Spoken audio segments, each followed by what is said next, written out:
Toe goeiemôre, welkom hierso vanoggend is kuier ons saam in Milie Ateljee en Megan is saam met my vanoggend en sy gaan haar getuienis met ons deel vanoggend. So Megan, ja, ons kom na 'n entjie wat ons 'n pad saam stap en ek wil vir jou sê dankie dat jy vanoggend bereid is om jou getuienis met ander mense te deel. Ek weet mense luister na getuienisse en ek weet dit gaan swaar daar buite en dit help ander mense om weer lig te sien as hulle hoor dat daar hoop is. So ek wil sommer vanoggend vra vir jou, vertel vir ons bietjie van jou agtergrond. Waar kom jy vandaan en bietjie van jou lewensreis? Okay, ek het in Bloemfontein groot geword. Ek het in 'n baie gelukkige huishouding groot geword. Ek was lief vir kerk. Ek was lief vir my ouers, my broer. Ek het eintlik die lewe baie geniet. Ek het groot drome gehad vir my lewe. Tot ek betrokke geraak het in 'n verkeerde verhouding. Ek was fisies en emosioneel aangerand. En so het ek toe nou in drugs geval en ek het myself begin sny op die ouderdom van 12. Ja, dit het omtrent vir 10 jaar aangehou, wat ek myself seer gemaak het, emosioneel afgebreek het, fisies seer gemaak het. Ja, so ek kom na 'n lang pad, ek het nie opgegee nie, en hier sit ek vandag. Ja, dis amazing as ek terugdink aan jou journey en dit wat die Here in jou lewe kom doen het. So, Megan, vertel gou, as ek nou moet dink, waar ons mekaar ontmoet het, weet so 'n bietjie agtergrond gee rondom dit. Ja, ek was daai tyd in die shelter. Ek het ook ek was in 'n baie moeilike plek in my lewe. En ja, my pa kon nie meer met my deel nie. So het ek in die shelter opgeëindig. Ek het toe gehoor van jou by iemand op Facebook, dink ek, en dis toe ek jou nou gemessage het. En toe het ons 'n afspraak gemaak dat ek jou by die kerk kom sien. Okay, en toe in daai tyd was jy aan verslaaf aan enige iets? Wat was jou wat het jy gebruik op daardie stadium? Ja, ek was verslaaf gewees aan gom op daai tyd, daai tyd. Daai tyd was ek ook op 'n slegte plek waar ek myself seer gemaak het, myself gesny het en ja. As ek nou kan vra, ek werk baie met gevalle met wat dwelms betrokke is.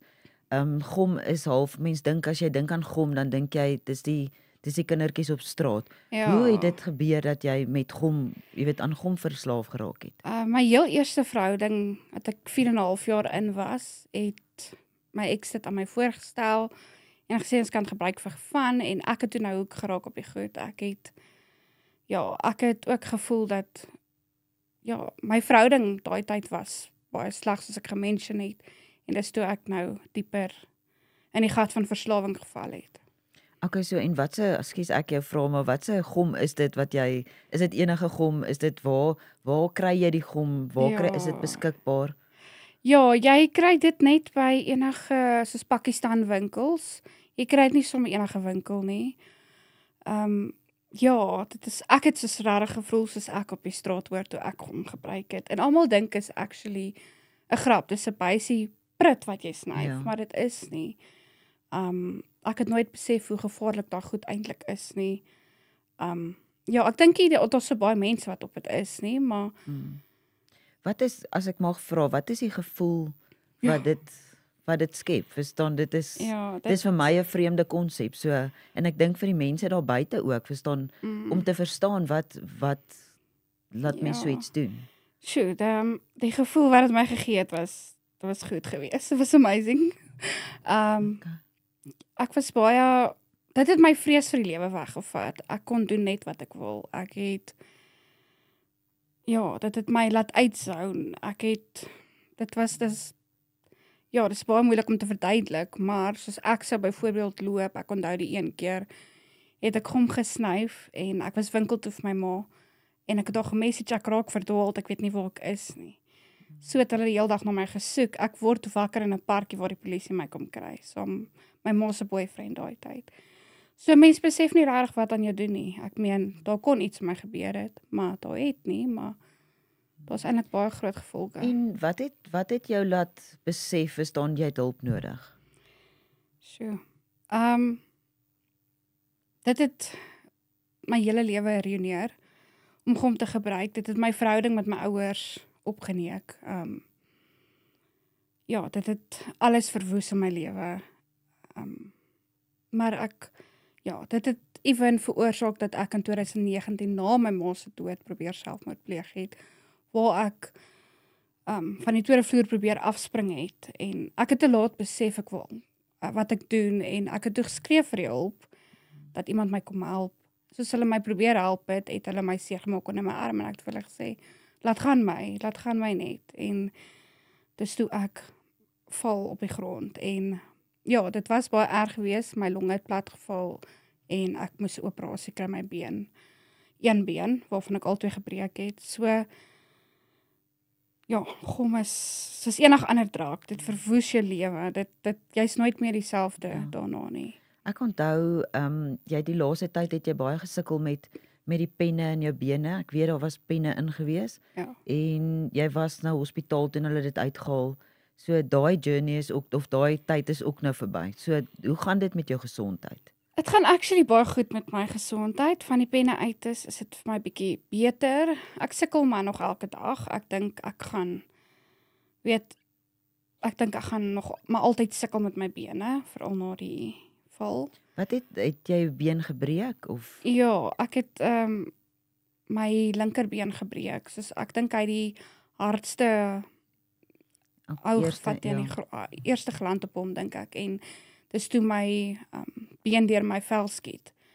En ja, ek kan nie veel onthou daarvan nie, want hulle sê trauma het dit uit my geheue gevat of iets, ek weet nie. Okay, ja. So yes, like, okay Megan, en ek sit nou en dink aan die journey wat ek en jy gestap het, en die keer, ek weet ook jy het baie gesny, ja, en ek vandag kan ons 'n storie daarvan vertel, en die Here se redding in jou lewe, kan jy van getuig. Ek besef, ek weet die keer wat jy saam in die kerk was, en die pad wat ons gestap het, as jy so bietjie van jou journey, van jou gesond word tyd vir ons met ons kan deel. Ja, okay. So na ek Liesel ontmoet het ek toe nou betrokke geraak by Lewende Woord. Ek het 'n baie, kan ek sê, ek het baie goeie ondersteuning ontvang daar. Dit is my plek waar ek kan voel ek kan myself wees sonder oordeel. Maak nie saak hoe ek lyk nie, maak nie saak hoe ek oor my voel nie, ek is enige tyd welkom daar. En ja, ek het sessies bygewoon by Lewende Woord, en ja, ek het net gepraat oor die dinge in my lewe, en op 'n latere stadium het ek toe het Liesel vir my geoffer om rehab toe te gaan. Of sy het my gevra, ja, maar ek was nie gereed geweest nie. Liesel het vir my gesê, hoorie Megan, okay, ons reël vir jou, jy kan gaan rehabilitasiesentrum toe, en ek het vir gesê nee, ek is nog nie, of ek dink ja, ek het vir gesê nee, ek gaan nie, ek is nog nie reg nie. En ja, 'n week later of so, het ek nou besluit, okay, nee, dis nou tyd, ek kan nie langer so aangaan nie. Okay, en in jou rehabilitasie tydperk, wat het daar gebeur? Vertel vir ons. Ek weet jy, ons het toe vir jou plek gekry by Hope Again, in Potch, en ja, Frikkie het ek verstaan, hulle harte oopgemaak en jou ingevat. So ja, vertel vir ons 'n bietjie van jou journey in die rehab. Rehab is moeilik. Is nie baie lekker of maklik nie. Even daar het ek, weet, maar daar het ek, dink ek leer lief wees vir myself. Dink is daar waar ek myself meer begin aanvaar het, en meer op God begin fokus. Dit was nie, as dit nie vir God was nie, dink ek nie ek sou die rehab eers maak nie. Dis taaf, dis nie maklik nie. Ek onthou net toe ek daar aankom, die eerste aand het ek ook probeer om myself te sny. Later 'n stukkie op die program ook weer, en toe moes ek my hele program actually oorbegin. So dit is, rehab was my eintlik 'n baie, kan ek sê, dit was my baie nice. Het was toe nou nie so erg as ek gedink het dit gaan wees nie. Die mense daar het baie mooi harte, en hulle kyk regtig na jou. En ja.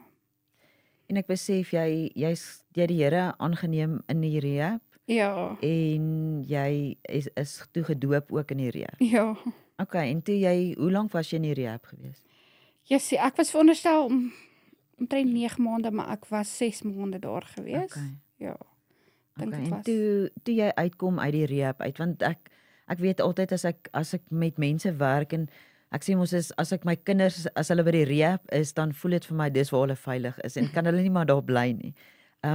Ek weet dit is vir my 'n bekommernis as ek weet iemand maak nou klaar met rehab, want dan lê die hele wêreld daar buite. So wat was jou ervaring rondom dit gewees en hoe het jy jou pad gestap? Verstaan, want dit is 'n ding, ek het 'n ou wonder, verstaan, gaan hierdie persoon weer terugval? Gaan dis dieselfde omstandighede waantoe jy teruggaan? Wat gaan verander? Sure. Ja, ek was self bang. Ek het regtig veilig gevoel in die rehab. Ek het dit was my so lekker om nie te worry oor die buitewêreld nie. Al wat saak gemaak het vir my was my pa. En in elk geval, ja, ek het uitgekom, ek het dit goed hanteer. Ek het vir myself sê ek gaan nie relapse nie. Ja, ek het nie terugkom na lekker omstandighede toe nie, maar ek dink ek het my oop God gehou en ek het net op God vertrou vir die beste en ja, ek het weer betrokke geraak by die kerk, teruggegaan kerk toe en ja. Wat beteken kerk vir jou? As jy so 'n bietjie kan deel met dit. Sjoe, kerk is vir my 'n baie belangrike ding in my lewe. Ek voel dat ek elke Sondag wat ek af is, wil ek kerk toe gaan. Ek weet baie mense sê jy hoef nie kerk toe te gaan om 'n kind van die Here te wees nie, maar ek voel net daar voel ek veilig. Dit gaan nie oor die gebou self nie, maar dit gaan oor die mense in die gebou. En hulle almal het net liefde teenoor mens en jy word altyd verwelkom met drukkies daarso en 'n lekker warm koppie koffie. Ek wou net sê ja, partykeer as jy vir Megan gedruk het, was sy nog so 'n bietjie so 'n bietjie strams geweest. Nou weet sy ons druk by Lewende Woord. Nee, ek het baie lief geword vir die mense in die kerk en ek's baie gelukkig aan die kerk. Ek voel ek kan myself wees. Ja, dis vir my 'n great plek om te wees. En ek dink as ek net dink aan die naweek, hoeveel van julle wat dieselfde pad gestap het, wat byvoorbeeld die naweek in die kerk was en hoe julle mekaar kan ondersteun en daar kan wees vir mekaar. Dit is my nogals amazing toe ek dit nou Sondagoggend gesien het en jy voel wanted daar. Verstaan, daar's 'n plek vir jou daar. En ek dink vir lank in jou lewe het jy gevoel jy belong nie. As ek altyd onthou aan jou Facebook page, dit wat jy gepost het en dit wat jy nou post. En dis nie dat die lewe makliker geraak het nou nie. Ja. Dit is dieselfde omstandighede en net jou hele gemoed het verander. Jy het hoop en jy gee hoop vir mense daar buite. En dis hoekom dit vir my so belangrik is dat mense jou getuienis hoor, dat hulle weet wat gebeur het in jou lewe. Ja. As ek nou kan dink en ek so 'n bietjie gesels, jy kan sommer tussenin praat, is ek het die eendag 'n oproep gekry van jou of van iemand van jou huis af en gesê het jy wil selfmoord pleeg. En ek onthou en as ek terugdink is dit eintlik verskriklike omstandighede geweest. Ek onthou ek het ingestap en jy het letterlik in mekaar gesit en ek het jou in jou arms gevat en toe ek in jou arms vat, toe het jy gesny daar. So dis letterlik wat dit vir my gevoel het, my hande, my vingers het in daai wonde ingegaan. Ja. En ek onthou ek het jou in die kar gelaai en hospitaal toe gevat en jy het halfpad uit my kar uitgespring en ek moes jou weer terugkry in die kar om jou by die hospitaal te kry. So dit is die goeders wat ek onthou en dit is vir my so amazing om vandag te kan sê, verstaan, ek weet die Here het jou hele lewe kom verander en ek weet jy dien die Here en jy stap 'n pad saam met die Here. Al is omstandighede nog steeds baie keer moeilik.